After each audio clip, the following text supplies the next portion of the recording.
Saya izin bertanya, Bu. Iya, silakan. Untuk meneliti tentang analisis pekerjaan SDM kesehatan ini, apa saja Bu yang perlu diperhatikan?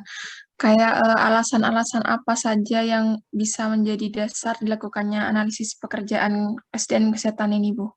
Kita berbicara analisis apa deskripsi dan spesifikasi ya? Analisis ininya, Bu, analisis pekerjaannya, Bu. Analisis pekerjaan kan sudah minggu kemarin, Mbak. Oh, Kenapa kemarin nggak nanya?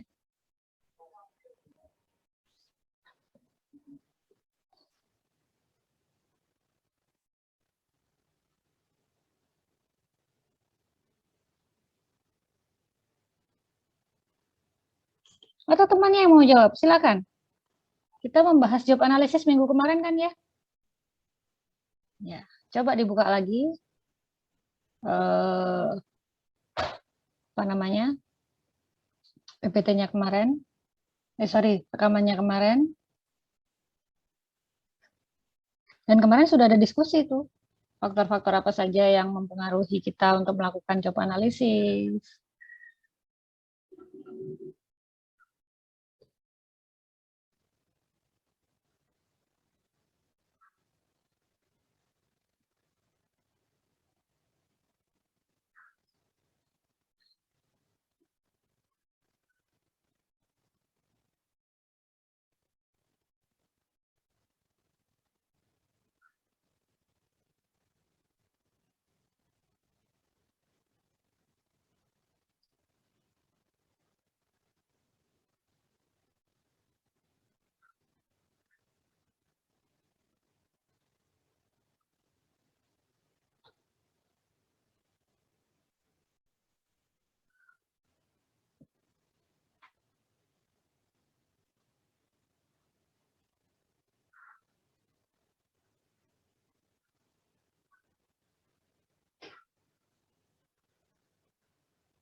Permisi Bu, saya izin bertanya. Silakan, Mbak. Saya izin bertanya pada tujuan job description-nya. Ini di sini keberhasilan atau kegagalan semua organisasi ini tergantung pada prinsip adanya jabatan yang benar yang dilakukan oleh orang-orang yang benar dengan cara yang benar. Nah, dalam penempatan orang-orang yang tepat pada tempat yang tepat ini apakah selalu dilakukan pada penempatan pegawai baru atau dapat dilakukan pada saat pertengahan pegawai tersebut? Jadi seperti ada rotasi pekerjaan begitu, Bu. Terima kasih. Ya, setiap penempatan SDM, sumber daya manusia pada bidangnya, baik itu sejak awal melakukan rekrutmen sampai dengan mungkin ada rolling, ada promosi, ada demosi dan seterusnya, itu mestinya sesuai dengan job analysis, sesuai dengan job deskripsi dan job spesifikasi ini. Kalau tidak sesuai dengan job deskripsi dan job spesifikasinya, itu berarti kita menempatkan orang-orang tidak pada tempatnya. Kenapa kita butuh menempatkan orang pada tempatnya sesuai dengan job pekerjaannya, sesuai dengan job spesifikasi dan job deskripsinya? Kita ingat yang kemarin pertemuan beberapa waktu sebelumnya, ya karena supaya kita tidak membuang-buang waktu lagi, tidak butuh sosialisasi lagi, tidak butuh memberikan keterampilan baru lagi. Itu berlaku untuk semua loh ya. Jangan ketika menempatkan seseorang, alah ilmu katon bisa belajar, enggak. Enggak seperti itu prinsipnya. Jangan berprinsip ilmu katon bisa dipelajari, enggak. Bagaimana dengan pimpinan, Bu? Pimpinan itu adalah suatu ini ya. Orang punya jiwa leadership. Siapapun punya. Enggak ada sekolah pimpinan, enggak ada. Tetapi yang menjadi perlu diperhatikan adalah dia punya kewenangan apa? Dia punya basic apa? Sudah sesuai dengan job spesifikasi dan job deskripsinya kah? Ya, kalau enggak ya jangan ditempatkan di situ. Ya. Mungkin ada yang bertanya, Bu, presiden menempatkan menterinya. Kita lihat ya, menteri kesehatan dia nggak punya basic kesehatan. Oke, dia punya basic manajemen. Ya, karena dia mantan kepala bank ya, direktur bank pernah di BRI, pernah di Mandiri juga kalau nggak salah beliau itu. Kenapa dipilih seperti itu? Bisa jadi ada beberapa pertimbangan lain. Ini saya sok bijak ya, sok bijaknya begini. Bisa jadi ada pertimbangan lain ya, karena memanage manajemen. Kalau manajemen semua punya basic. Karena Pak Menteri ini punya wamen, punya staf ahli, jadi dia bisa paham itu dari wamennya dan staf ahlinya itu. Dia hanya memberikan bagaimana mengatur manajemen, ya, memanage itu aja. Kalau yang lainnya ya tergantung dari wamennya, tergantung dari siapa yang berada di sekelilingnya, ya, yang memberikan informasi dan memberikan analisis data. Pak, ini begini misalnya. Ini angka kasusnya tinggi loh Pak. Misalnya kita berbicara tentang COVID yang sedang ramai. Kasusnya tinggi. Kalau tidak terjadi begini, ini akibatnya begini. Kalau begini, akibatnya begini. Ya. Nah, menterinya dia tidak membahas secara medisnya, tetapi mungkin dilihat dari sisi yang lainnya, manajemen. Kalau seandainya di manajemen seperti ini bagaimana? Kalau menggerakkan ini bagaimana? Melakukan ini bagaimana? Harusnya seperti itu. Itu saya bijaknya ya. Secara bijak saya mengatakan seperti itu. Kalau secara tidak bijaknya, ya ada faktor X yang menempatkan dia di situ. Seperti halnya kemarin ada beberapa orang yang ditempatkan yang mungkin nggak sesuai dengan apa yang basicnya ya. Kita tahu beberapa orang didudukkan sebagai komisaris di BUMN dan seterusnya. Ya, ada faktor X kalau itu. Kalau harus menempatkan seseorang pada tempatnya, ya harus pada tempatnya. Menduduki sebuah jabatan itu tidak mudah, ya, nggak mudah. Karena ada yang nggak suka, ada yang suka, tergantung bagaimana dia memimpin, sehingga pada akhirnya mungkin orang nggak berkenan di, dia mah orangnya lurus, seperti itu. Dia mah orangnya benar-benar teorinya keren. Ini justru ketika orang berada di jalan yang lurus itu mungkin malah banyak hatersnya. Ya. Itu mungkin Mbak, siapa tadi yang Mbak Wahyu Safira, ya. Menempatkan seseorang memang harus pada tempatnya sesuai dengan basicnya, kapasitasnya dia seperti apa, kemampuannya dia bagaimana, ya disesuaikan sesuai dengan job deskripsi dan job spesifikasi itu tadi. Apalagi itu yang berurusan dengan skill perawat, mau mendudukkan anak SMA di perawat nggak bisa. Ya. Mau gantikan dokter di UGD, mau diganti dengan orang manajemen, ya nggak bisa lah. Yang berurusan dengan skill, ya, pengetahuan, knowledge, itu sesuaikan dengan kemampuannya. Kita tahu kita punya porsi. Saudara ingat mungkin pernah diajarkan ya, ada semacam kotak begitu, terus kemudian ada garis diagonalnya begini, kemudian low manager, middle sampai dengan up. Yang sebelah kiri skill, yang sebelah kanan manajerial. Yang sebelah kiri skill ini semakin tinggi tingkatan manajerialnya, skill semakin tidak dibutuhkan. Karena yang dibutuhkan adalah fungsi manajerialnya. Tapi semakin ke bawah, skill itu yang dibutuhkan. Jadi ketika itu berurusan dengan skill, tempatkan orang pada tempatnya.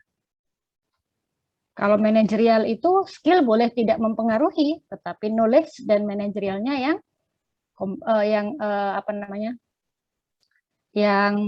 punya apa istilahnya, porsi paling banyak, yang dominan. Gitu ya Mbak Wahyu Safira?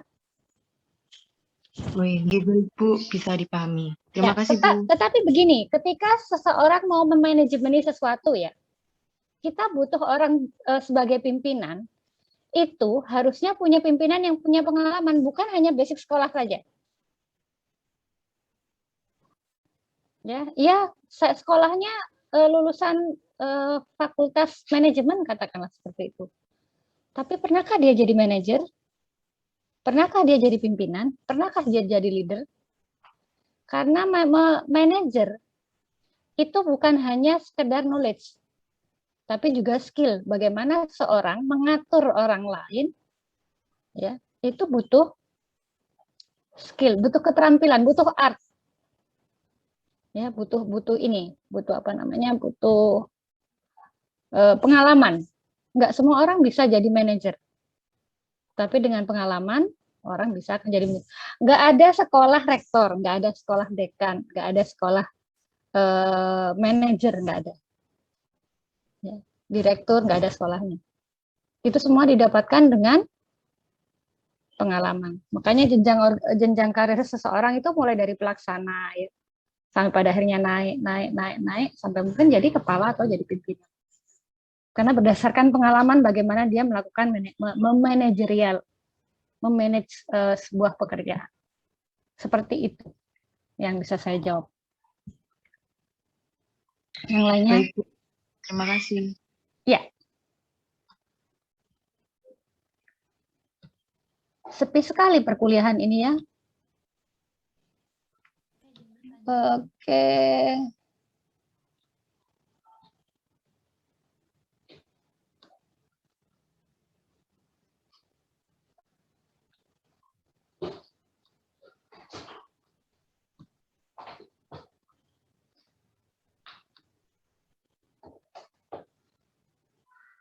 Sudah pada pulang ke Jember kah? Belum. Ibu.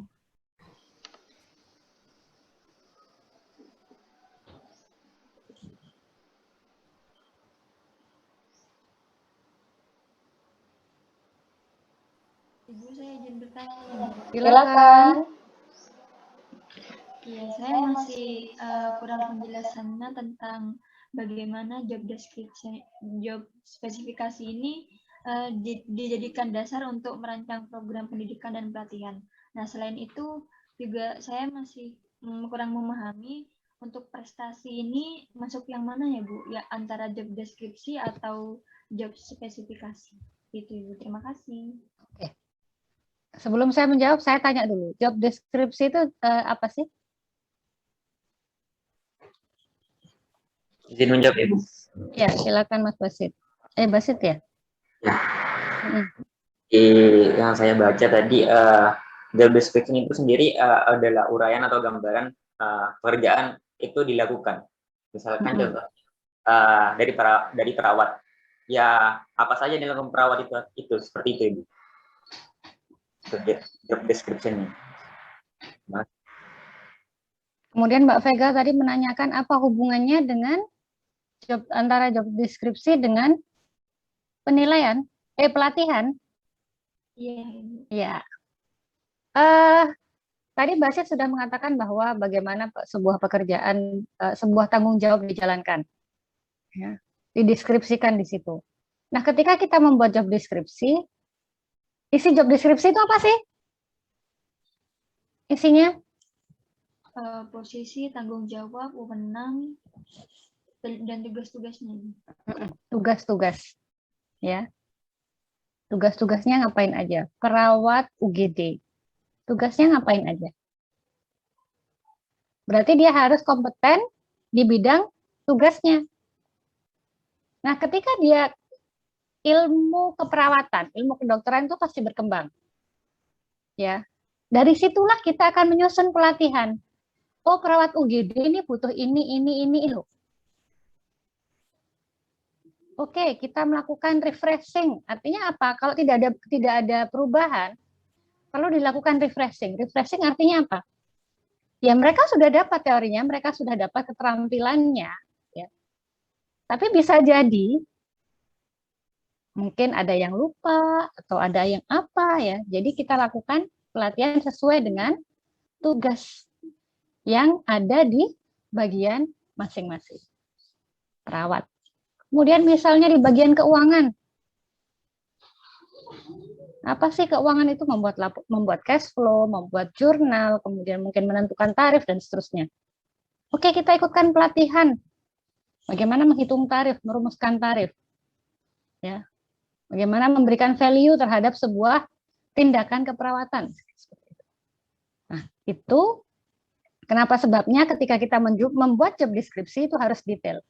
Karena nanti akan dikembangkan bersamaan dengan Assalamualaikum bapaknya Mbak Nabila, ikut nginceng Mbak Nabila kuliah tuh. Enggak apa-apa. Dari tadi bapaknya di pojokan ngeliat aja.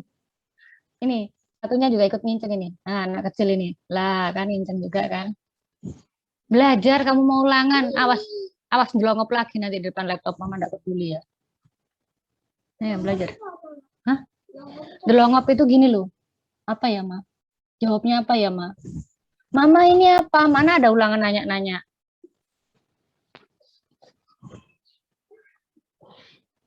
Awas nangis lagi kayak kemarin nggak bisa jawab kamu. Baca tok.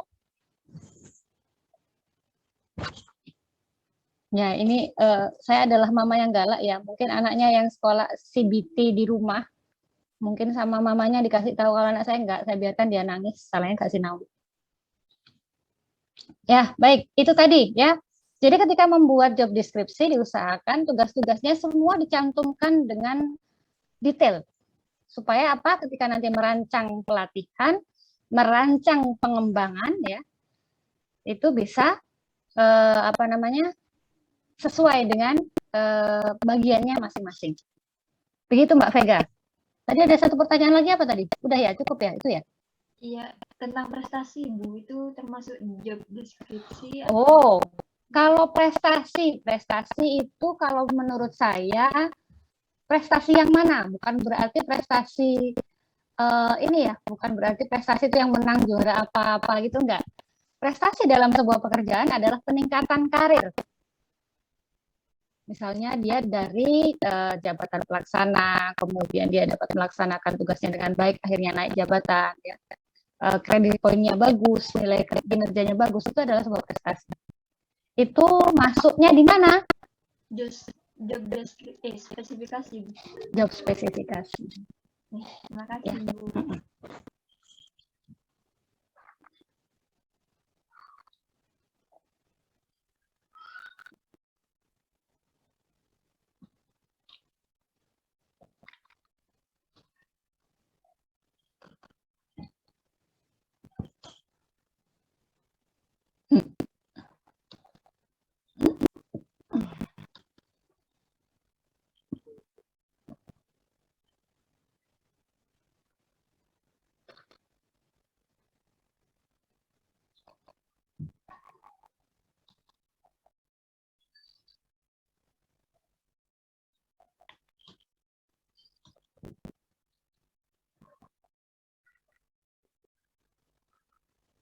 Yang nggak hadir tadi siapa? Adinda Safira, siapa mau? Mas Basit? Apa sih dia? Cindy Aisyah, Bu. Adinda Safira juga nggak hadir.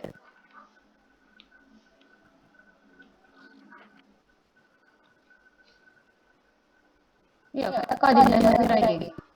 Kayaknya nggak ada deh. Nggak ada koordinasi lagi.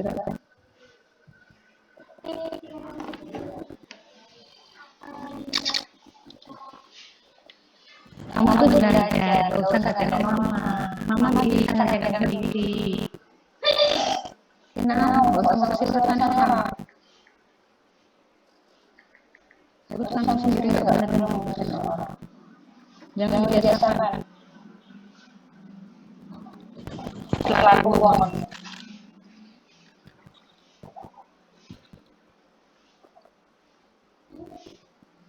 Ada lagi pertanyaan? Saya mau bertanya, menjawab pertanyaan dari Wawan dan Beka tadi. Tadi dijelaskan bahwa job description itu harus detail dan harus lengkap. Nah, kalau misalkan posisinya misalkan saya mau membentuk suatu organisasi yang mana saya hanya sama partner saya, itu tidak ada Bu. Nah, kalau untuk pembuatan job description dan job spesifikasinya apakah harus sedetail itu atau harus seperti apa? Ya, diusahakan di dalam ini. Ketika mereka butuh informasi pada hal itu, bukan hanya dari orang ada membuat job description itu, tetapi di tempat dia bertugas, misalnya dia di UGD dokter awal UGD, dia kan punya kepala awal UGD-nya. Tugasnya apa aja awal UGD itu? Karena tidak semua orang yang ada di paham tugas-tugas masing-masing. Maka ketika membuat job description yang dilakukan adalah kalau mau membuat sendiri ya observasi berikan tugas yang lain atau wawancara dengan orang atau dengan kepala orang yang mengetahui informasi tersebut. Kalau perawat ya di kepala orang UGD saja sih. Kawan jalan kalau tanya tugasnya apa aja. Jadi nggak perlu harus tadi adanya cuma ada Mbak Lita sama temannya tadi ya. Ya tanya sama orang OGD-nya, ngapain sih tugasnya perawat OGD itu? Apa yang saya tugasnya perawat itu? Dokter itu kalau di OGD ngapain aja sih? Harus ngapain aja. Itu ya. Terima kasih Bu. Ya.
Ada pertanyaan lagi?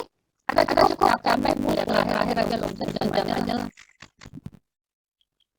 Yang penting soal yang saya sebutkan itu soal UTS bisa dikerjakan. Nah, iya nih kok.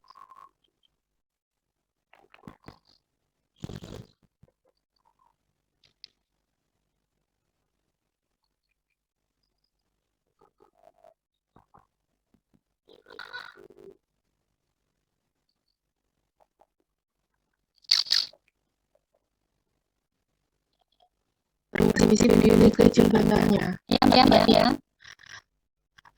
Untuk deskripsi ini apakah hukumnya itu wajib ya dalam perusahaan itu merekrut karyawan gitu kan, karena sejauh ini saya lebih seringnya itu melihat job specification gitu untuk deskripsi itu seperti jarang ada gitu, atau memang job deskripsi ini dibagikan setelah mereka merekrut karyawan seperti itu. Terima kasih. Ya. Enggak lah. Ya. Justru perekrutan Perekrutan karyawan itu berdasarkan job deskripsi dan job analysis dan job spesifikasi yang sudah kita buat. Butuhnya kayak apa sih? Nah, itu kan ada. Mau ditempatkan di mana sih? Itu ada. Jadi berdasarkan itu kita baru share rekrutmen, ya. Nanti dia akan menjabat seperti apa, mendapatkan fasilitas gaji bagaimana, pekerjaan bagaimana, fasilitas keuangan dan seterusnya. Yang benar itu membuat lowongan pekerjaan ya dijelaskan deskripsinya seperti apa, secara lengkap kerjanya berapa jam, terus dia bekerja dalam shift. Itu mestinya dituliskan kayak gitu, ya. Kalau lowongan-lowongan yang biasanya koran-koran kan nggak gitu. Yang penting mendapatkan gaji dan insentif itu aja. Nah, dijelaskan dia harus bagaimana. Mungkin nanti dijelaskannya ketika melakukan wawancara, Mbak, nanti bekerjanya akan begini loh, begini loh. Harusnya dibuat, memang seharusnya dibuat. Ya, gitu Mbak Tia. Baik Bu, berarti untuk job deskripsi ini memang seharusnya dilakukan di awal gitu ya Bu? Ya. Terima kasih Bu.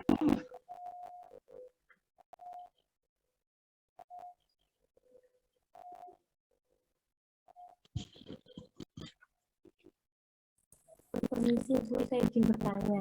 Ya Mbak Steph. Salah satu manfaat dari job spesifikasi ini kan adalah untuk menentukan standar hasil kerja dari seseorang, Ibu.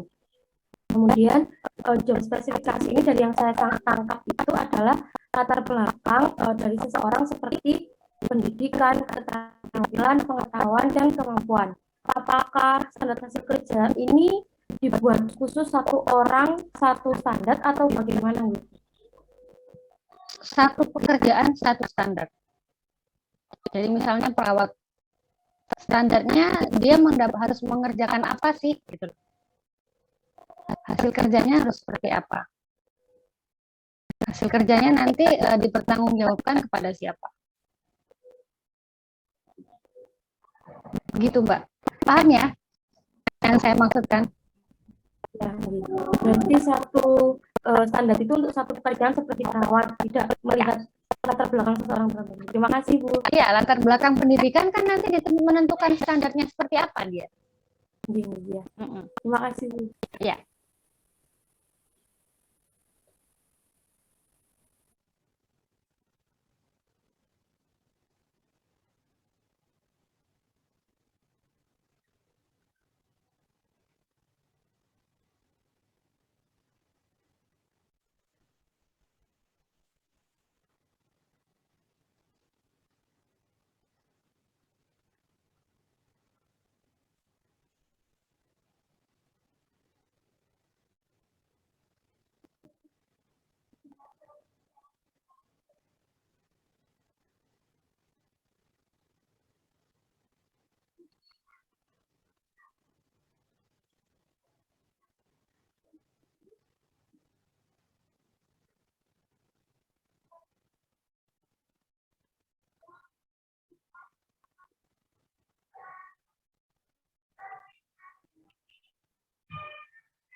Dek, kamu di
Cukup?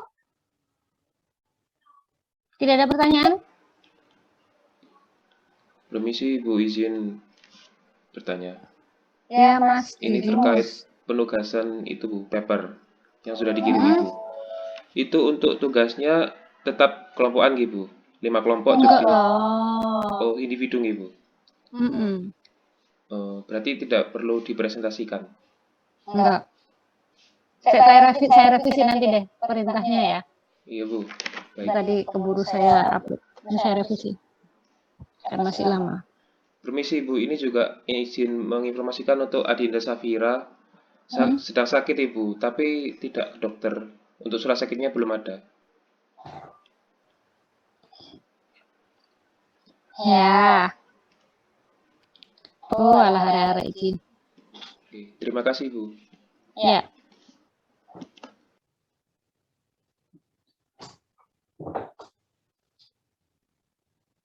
Anak saya sakit tetap daring loh kemarin itu.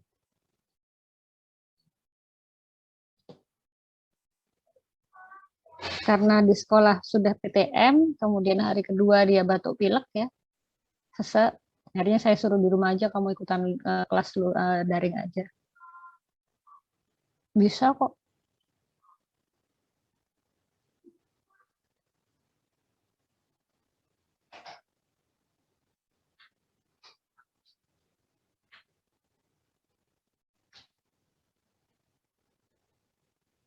Sudah? Nggak ada pertanyaan lagi? Izin bertanya, Bu. Iya, Mbak Monica. Bu, bagaimana cara untuk menilai atau melihat syarat mental, maksudnya persyaratan mental yang sesuai dengan job spesifikasi yang ada? Biasanya bagaimana?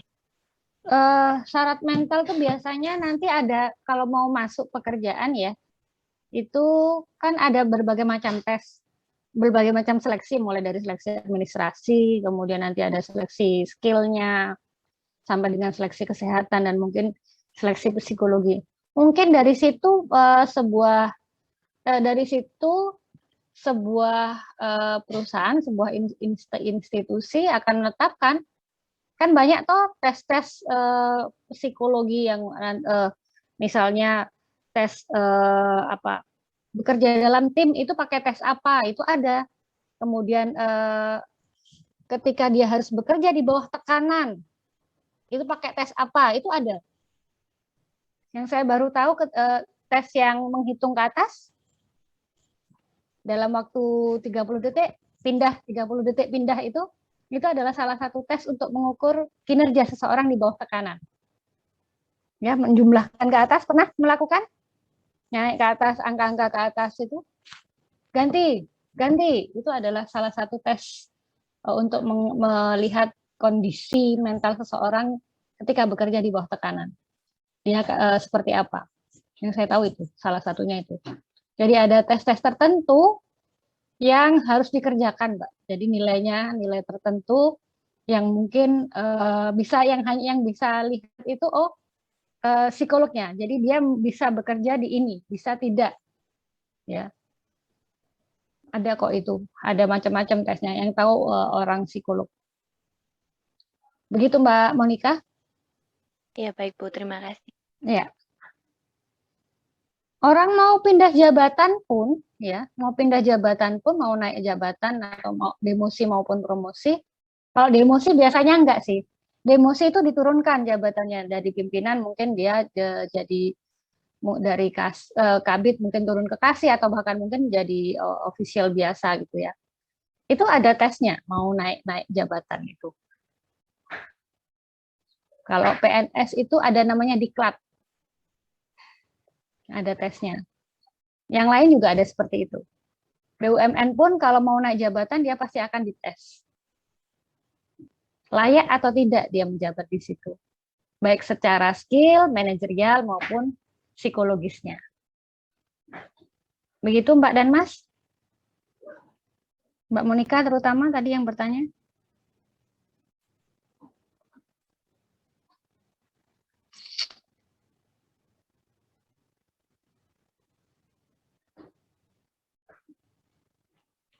Ada pertanyaan lagi?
Kalau tidak ada pertanyaan, perkuliahan saya akhiri. Waktunya kurang, itu sampai 8.40 ya? 25 menit. Ya, silakan 25 menit untuk santai-santai lah ya. Yang tahu persiapan mau Jumatan. Baik, selamat bertemu kembali. Udah enggak ya? Selamat yang bimbingan skripsi saya. Selamat bertemu di proses bimbingan skripsi ya. Ayo, tidak usah menutup mukanya, dikerjakan yang penting. Berjalan sesuai dengan target. Ya, saudara harus punya target. Hidup itu harus punya target. Pagi ini pun saudara bangun mestinya dengan target. Hari ini saya harus bisa ini. Hari ini saya mau begini. Itu harus. Hidup itu harus punya target. Kalau enggak ada gairah untuk menjalani keseharian saudara. Ya. Baik, sampai bertemu di proses pembimbingan proposal sampai dengan skripsi nanti. Yang bimbingannya dengan saya siapa aja ya? Mbak Isna ya? Bukan? Mbak Vega? Iya, Ibu. Mbak Mas Rifatul Husna? 2. Siapa lagi? Ada 4 kalau nggak salah. 8.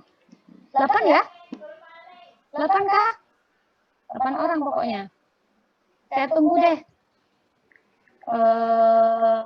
Yang berprogres kemarin itu cuma siapa yang kirim bab 1? Saya tunggu. Kita berproses.